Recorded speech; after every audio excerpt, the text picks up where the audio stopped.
માલદેવ બાપુનો. માલદેવ બાપુ કોણ હતા? આપણા મેર જ્ઞાતિના એક આગેવાન હતા અને એની અટક કેશવાલા હતી. એણે શું કર્યું હતું ખબર છે? અહીંયા ધ્યાન બધાનું.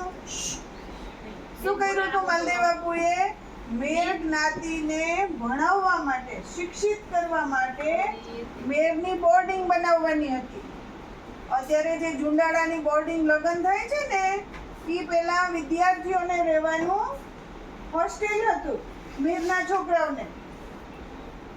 તો એ બનાવવા માટે એને ભેખ લીધો તો એટલે પ્રતિજ્ઞા કરી હતી કે જ્યાં સુધી મારી જ્ઞાતિના વિદ્યાર્થીઓને ભણવા માટે હું આ મેર બોર્ડિંગ નહીં બનાવું ત્યાં સુધી હું મારા વાળ નહીં કાપું, દાઢીના વાળ નહીં કરું ને પગમાં ચંપલ નહીં પહેરું.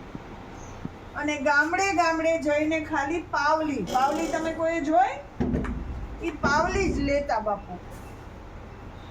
અને એ સમાજ કેવો હતો ખબર છે? અત્યારે જે આદિવાસી આવે છે ને, જે જરાય ભણેલા ન હોય, આપણો સમાજ એવો જ હતો 60 વર્ષ 70 વર્ષ પહેલા. અને એ બોર્ડિંગમાં ગામડામાં સ્કૂલો હતી તો ક્યાં સુધીની હતી? પ્રાથમિક સુધીની, 8 ધોરણ 9 ધોરણ સુધીની. પછી આગળનું ભણવા માટે વિદ્યાર્થીઓ ક્યાં જાય? તો ક્યાંય સગવડ નહોતી. પહેલા આવી ખાનગી શાળાઓ પણ નહોતી, સરકારી સ્કૂલો જ હતી. પણ દરેક જ્ઞાતિ પોતપોતાના જ્ઞાતિના વિદ્યાર્થીઓ માટે આવા વિદ્યાર્થી ભવન બનાવતા હતા. તો આપણી મેર જ્ઞાતિમાં સૌથી પહેલું આ જેણે કામ કર્યું એ માલદેવ બાપુ, માલદેવ રાણા કેશવાલા. એણે આપણું વિદ્યાર્થી ભવન, જે પાટાની બાજુમાં છે ને, અત્યારે મેર સમાજ છે જ્યાં લગ્ન મેં થાય છે, વિદ્યાર્થી ભવન વયું ગયું એરપોર્ટ બાજુ. ત્યાં આજે પણ વિદ્યાર્થીઓ રહે અને ભણે. તમારી પાસે હોસ્ટેલમાં જવાના જાજા પૈસા ન હોય, પૂરતી સગવડ ન હોય, તો ત્યાં વાલી એના બાળકને મૂકી આવે ભણવા માટે. અને ત્યાં રહીને પછી નજીકમાં થતી હોય એ સ્કૂલમાં ભણવા વિદ્યાર્થી જાય. તો આજથી કેટલા 80-90 વર્ષ પહેલા મારા પપ્પા આ બોર્ડિંગમાં ભણવા ગયા હતા. અને આ માલદેવ બાપુની પાસે જ ભણેલા છે. માલદેવ બાપુ રોજ સવારે છોકરાઓને પ્રાર્થના બોલાવતા, સારો જ્ઞાનનો ઉપદેશ આપતા, આપણી જ્ઞાતિના વિદ્યાર્થીઓ વધારે આગળ વધે, ભણે, એના માટે પૂરા પ્રયત્ન કરતા. પોતે ખુદ હાજર રહેતા. તો એ માલદેવ બાપુએ જે સ્થાપના કરેલી, અત્યારે આપણી સંસ્થા મેર સુપ્રીમ કાઉન્સિલ તરીકે ઓળખાય છે, જે આપણી જ્ઞાતિ માટે કામ કરે છે. આપણી જ્ઞાતિના વિદ્યાર્થીઓ હોય, ગરીબ હોય ને એને સાયન્સમાં આગળ ભણવું હોય, ડૉક્ટર બનવું હોય, એન્જિનિયર બનવું હોય, તો એને એ લોકો લોન આપે.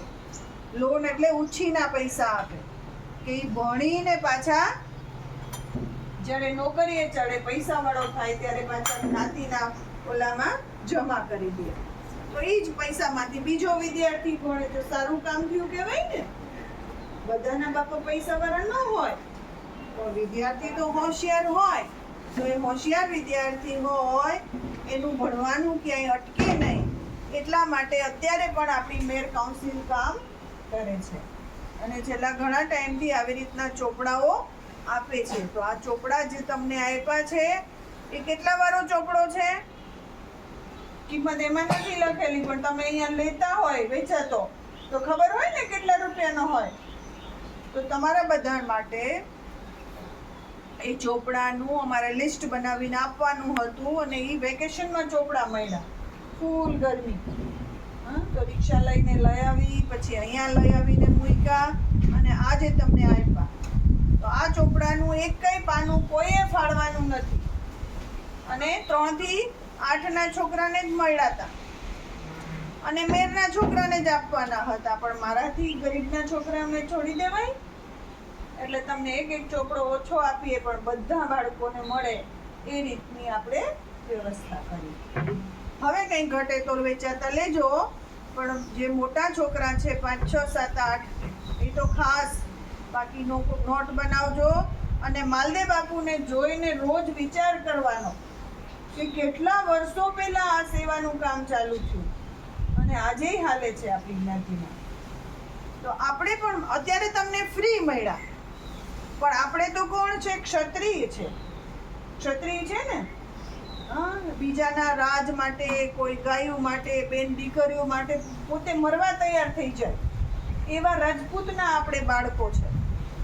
હા, તો આપણે શું વિચારવાનું? માલદેવ બાપુના ફોટાવાળા ચોપડામાં લેસન કરતા કરતા કે હું મોટો થાઈશ કે મોટી થાઈશ, કમાતી થાઈશ, મારા પગભર થાઈશ, તો આ સંસ્થાને હું પણ ક્યારેક 5,000, 10,000, 50,000 દાન આપીશ અને એમાંથી ફરી પાછા ગરીબ બાળકો ભણશે. આવો વિચાર કરવાનો. અત્યારે ફ્રી મળ્યા, અત્યારે લખો, અત્યારે તમારી પાસે કોઈ પૈસા નથી માંગતું, પણ આપણી અંદર આવી એક વિચાર પણ નાખવાનો, આપણા મગજમાં, આપણા દિલમાં યાદ રાખવાનું કે આપણી જ્ઞાતિએ આપણને મદદ કરી હતી, તો આપણી જ્ઞાતિની જે સંસ્થા સેવાનું કામ કરે, આપણે પણ એના માટે મોટા થઈને મદદરૂપ થશું. એવું જરૂરી નથી કે પૈસા જ આપો. મોટા થઈને તમે ભણાવવામાં મદદ કરો, એ સંસ્થાના સેવાના જે કામ હોય એ કરો. બીજા વિદ્યાર્થીને સંસ્થા સુધી ન પહોંચાય તો આપણી આજુબાજુમાં કોઈ એવું ગરીબ વિદ્યાર્થી હોય, મજૂર વર્ગનું વિદ્યાર્થી હોય, તો એને આપણે શું કરવાનું? મદદરૂપ થવાનું. હમણાં તમે 10 વર્ષમાં મોટા થઈ જશો, 15 વર્ષ થશે તો તમે બધા જવાન થઈ જશો, કમાતા ધમાતા થઈ જશો, મહેનત કરતા થઈ જશો. તો ત્યારે આપણે શું કરશું? આપણી આજુબાજુમાં કોઈ એવું બાળક હોય એને ભણાવવાનું. જો માલદેવ બાપુએ આપણા સમાજને ભણાવ્યો ન હોત તો આપણે પણ કેવા હોત? જે આદિવાસી સમાજ અત્યારે આવે છે મજૂરી કરવા, વાંચતા નથી આવડતું, લખતા નથી આવડતું, કંઈ નથી આવડતું, આપણે પણ એના જેવા હોત.